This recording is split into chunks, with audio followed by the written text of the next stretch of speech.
अब बात करते हैं हमारे जो मैंने पिछले लेक्चर में जो चीज़ छोड़ी थी, दैट इज़ के क्रेडिट क्रिएशन की वजह से मनी सप्लाई पे क्या इफ़ेक्ट आता है, आरबीआई कैसे स्टेप्स उठाती है सिचुएशंस को कंट्रोल करने के लिए, कब ज़्यादा लैंडिंग प्रोवाइड करती है। मतलब लैंडिंग प्रोवाइड करना मतलब सीधी बात है मनी सप्लाई बढ़ाना। लोगों को अगर लोन वगैरह दिए जाते हैं तो इन शॉर्ट इसका यही मतलब है कि मनी सप्लाई हम लोग बढ़ा रहे हैं इकोनॉमी के अंदर, ठीक है। सो अगर क्रेडिट क्रिएशन बढ़ता है, अगर ज़्यादा क्रेडिट करती है कमर्शियल बैंक्स, तो इनडायरेक्टली क्या हो जाता है, ultimately that money supply economy में इंक्रीज हो जाता है, क्योंकि लोगों को लोन पैसा मिलने लगता है।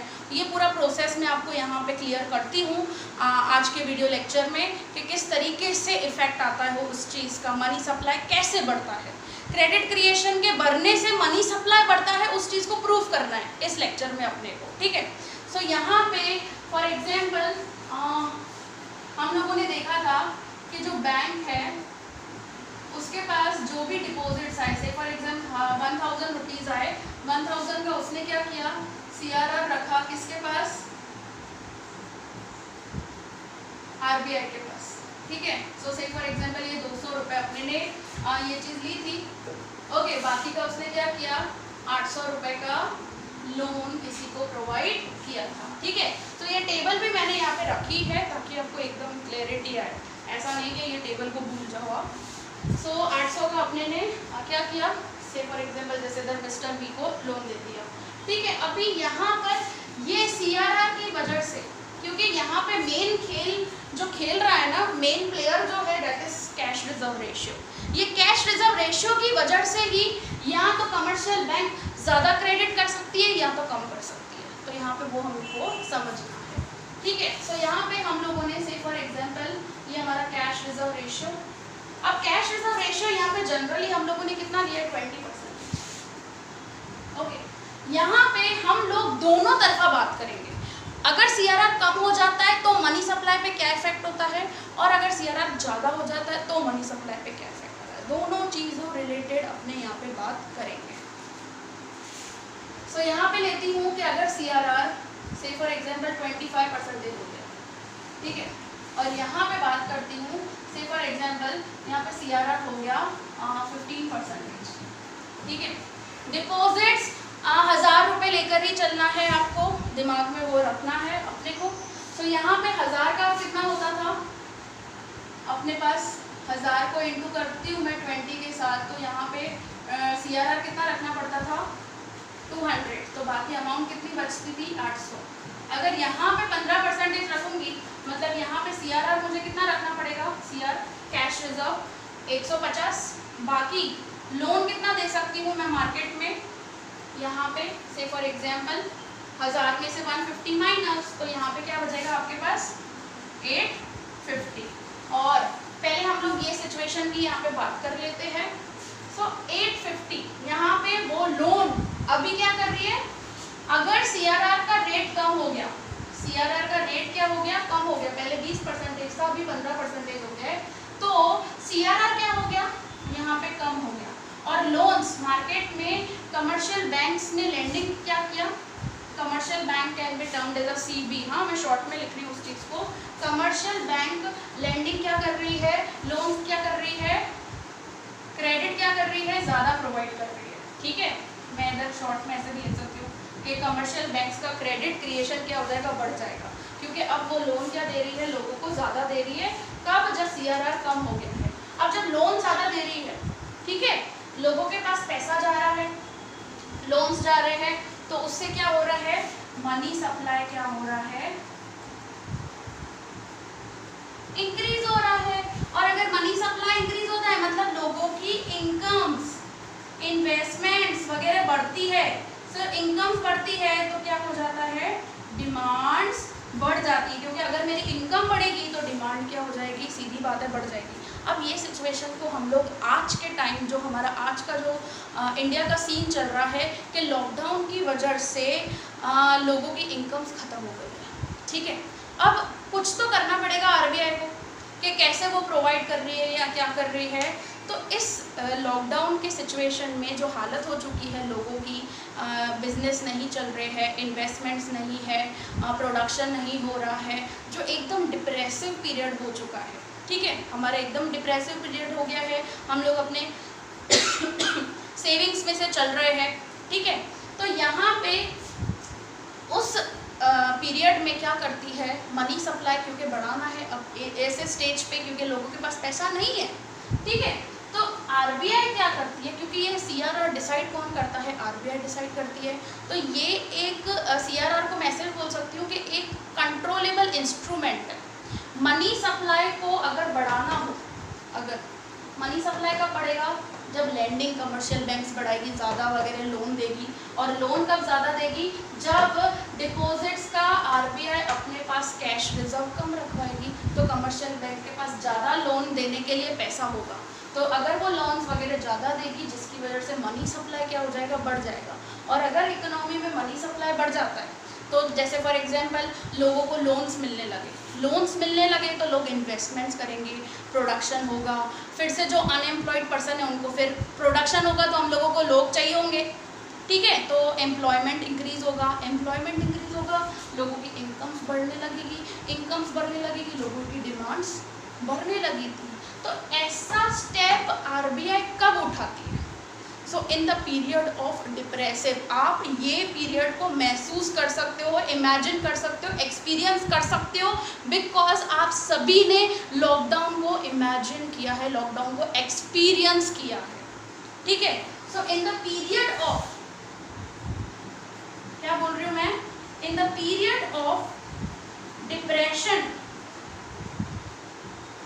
जब एकदम मार्केट डाउन हो जाता है, प्रोडक्शन कम हो जाता है, लोगों के पास पैसा नहीं होता है, ऐसे पीरियड में मनी सप्लाई बढ़ाने के लिए आरबीआई क्या करती है, सीआरआर को कम कर देती है। आरबीआई क्या करती है, सीआरआर को कम कर देती है, जिसकी वजह से क्रेडिट क्रिएशन क्या हो जाता है, बढ़ जाता है, क्योंकि 800 की जगह पे अब वो लोन कितना प्रोवाइड कर सकेगी, 850 का, ठीक है। So that is about decreasing of CRR, ठीक है। सेम हम लोग रिवर्स बात करें, अगर सीआरआर को बढ़ा दिया जाता है तो ऐसा कौन सा टाइम पीरियड है कि सीआरआर को बढ़ाया जाए, जैसे कौन सी सिचुएशन। सो अगर सीआरआर को बढ़ा देते हैं तो सीआर अपने को कितना रखना पड़ेगा, कैश रिजर्व 250 रुपये, ठीक है। बाकी लोन कितना दे सकती है कमर्शियल बैंक, 750 रुपये का लोन देगी, 750 का लोन प्रोवाइड करेगी, सीधी बात है, 250 वो रख रही है। तो यहाँ पे क्या हो जाता है, कमर्शियल बैंक की लैंडिंग, या मैं बोल सकती हूँ कमर्शियल बैंक जो क्रेडिट क्रिएट करेगी वो क्या करेगी, 800 की जगह पे अब क्या कर रही है, सिर्फ 750 तक की, क्योंकि सीआरआर 750 ही लोन वगैरह प्रोवाइड कर रही है, क्योंकि सीआरआर को क्या किया है, आरबीआई ने बढ़ा दिया है। और अगर लैंडिंग कम हो जाएगी तो लोगों के पास लोन्स वगैरह पहुंचेंगे नहीं, लोगों के पास पैसा पहुंचेगा नहीं, तो मनी सप्लाई क्या हो जाएगा, कम हो जाएगा। और मनी सप्लाई अगर कम हो जाता है तो इन्वेस्टमेंट्स कम, ठीक है, इन्वेस्टमेंट्स वगैरह कम हो जाती है, लोगों की इनकम्स वगैरह क्या हो जाएगी, क्योंकि इन्वेस्टमेंट कम, प्रोडक्शन कम, अनएम्प्लॉयमेंट, ठीक है। सो ऐसा सीन आ जाता है, लोगों की इनकम्स कम हो जाती है। सो ये इनकम्स कम कर दी, डिमांड्स क्या हो गई, इनकम्स की वजह से लोगों की इनकम कम हो गई, तो डिमांड क्या हो गई, कम हो गई। अब ऐसा स्टेप क्यों उठाती है आरबीआई, क्योंकि ऑलरेडी जनरल पब्लिक के पास अंदर ही अंदर बहुत ज़्यादा पैसा है, महंगाई बहुत ज़्यादा बढ़ गई है, उस महंगाई को कंट्रोल तो करेगी ना सरकार, तो आरबीआई इस चीज़ का स्टेप उठाती है। So in the period of inflation,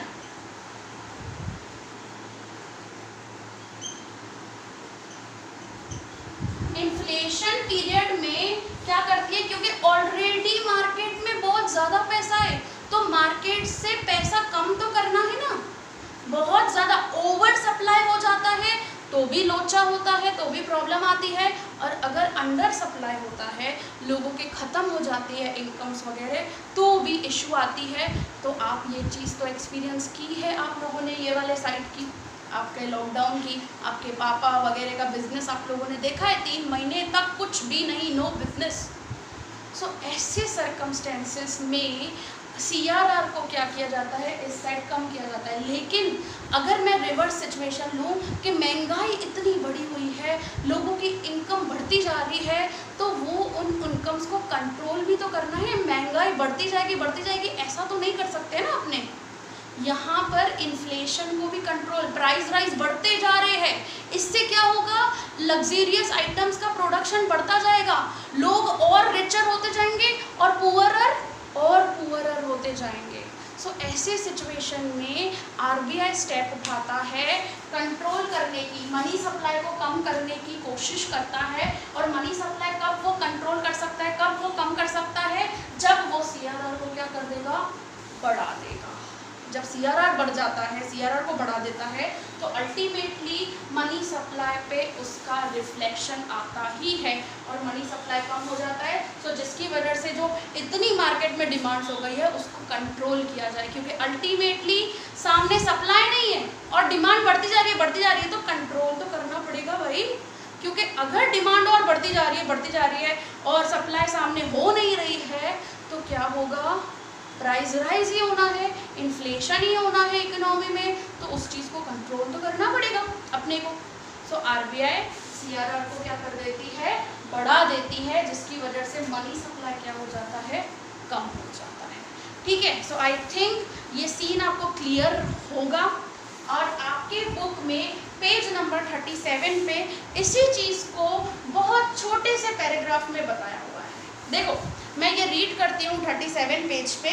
credit creation आपका जो टॉपिक है, आज हम लोग इसको फुल्ली फाइनली कंप्लीट कर देते हैं। और ये 5 मार्क्स का आप सोच सकते हो कि हम लोग कितना सारा आंसर लिख सकते हैं इसके अंदर। सो 5 मार्क्स का पूछा जा सकता है। Okay, so bank undertake the activity of credit creation to ensure that the supply of money in the economy fulfils the demand for the money. Ultimately जो बैंक्स एक्टिविटी करती है क्रेडिट क्रिएशन का, वो इसी वजह से करती है कि मनी सप्लाई को अकॉर्डिंग टू डिमांड, मार्केट में जितनी डिमांड है उसके अकॉर्डिंग ही सप्लाई करे मनी का। ठीक है, सो दोनों में इक्विलिब्रियम होना चाहिए ना, डिमांड ज़्यादा सप्लाई कम, ऐसा तो प्रॉब्लम ही आने वाला है। ठीक है, सो अगर जैसे फॉर एग्जांपल यहाँ पे डिमांड बहुत ज़्यादा हो गई थी, तो डिमांड को कम करना पड़ेगा। कम करने के लिए अपने को CRR को क्या करना पड़ेगा, ज़्यादा करना पड़ेगा। ठीक है, so bank creates money for existing stock of money. तो बैंक क्या करती है, अपने स्टॉक में से अपने जो डिपॉजिट्स आए हैं यहाँ पे से फॉर एग्जांपल 1000 रुपये, उसमें से वो क्या कर रही है, क्रिएट कर रही है supply, thereby add to the supply of money in the economy. क्योंकि अल्टीमेटली ये जो 800 रुपये लोन प्रोवाइड कर रही है, तो इससे क्या हो रहा है, सप्लाई ऑफ मनी हो रहा है ना। सप्लाई ऑफ मनी बोलो या मनी सप्लाई बोलो, एक ही बात है, मैं MS भी बोल सकती हूँ शॉर्ट। ओके, सो यहाँ पे ध्यान से पढ़ना ये चीज़ को। When credit creation by bank increases, अगर क्रेडिट क्रिएशन बैंक का बढ़ जाता है, क्रेडिट क्रिएशन मतलब कमर्शियल बैंक्स का क्रेडिट बढ़ जाता है, ठीक है, supply of money increases, supply of money क्या हो जाता है, बढ़ जाता है। Same as it is when credit creation decreases, अगर कमर्शियल बैंक मार्केट में कम लेंडिंग करती है, तो सप्लाई ऑफ मनी क्या हो जाता है, रिड्यूसेस। अब क्लियर हुई स्टेटमेंट? यस। सो यहाँ पे आपको एग्जाम्पल के थ्रू ही बताया है पूरा का पूरा, जो हम लोगों ने पहले लेक्चर में देखा था। When a bank lends money from primary deposits, lends मतलब पैसा जो देती है वो as a loan from primary deposits, ये प्राइमरी डिपॉजिट्स में से, so the borrower has to open an account with the same bank और another branch in order to deposit the cheque of a loan. When the cheque is credited in a new account it becomes a derivate deposit. यहाँ पे क्या हुआ, एक जने ने account open करवाया, जो हम लोगों ने प्रीवियस एग्जांपल लिया था, है ना। तो वो उसने क्या किया था, अकाउंट ओपन करवाया, अकाउंट में इसने डिपॉजिट रखवाया, फिर हमने कैश रिजर्व साइड किया, फिर बाकी का 800, फिर ये इसने मिस्टर बी ने क्या किया, मिस्टर सी को पेमेंट किया। मिस्टर सी ने अल्टीमेटली किसी, मतलब यहाँ पे लिखा हुआ है आपको कि when the cheque is credited in the new account, तो मतलब यहाँ पे क्या हो गया, मिस्टर सी ने जो उसको चेक मिला था मिस्टर बी की तरफ से, वो उसने क्रेडिट करवाया बैंक में, और अल्टीमेटली ये क्या हो गए, नए डिपॉजिट्स हो गए हमारे, और it becomes the derived deposits.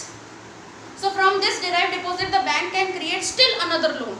Bank ने 800 में से फिर से लोन क्रिएट किया ही ना, 160 साइड करके कैश रिजर्व, क्योंकि एज अ मिस्टर सी ने जो डिपॉजिट करवाया वो तो उसके लिए क्या हुआ, डिपॉजिट्स हो गया, क्योंकि इनिशियल प्राइमरी डिपॉजिट 1000 है, बाकी ये दूसरे एडिशनल अपने इसको सेकेंडरी डिपॉजिट्स या डिराइव डिपॉजिट्स भी बोल सकते हैं।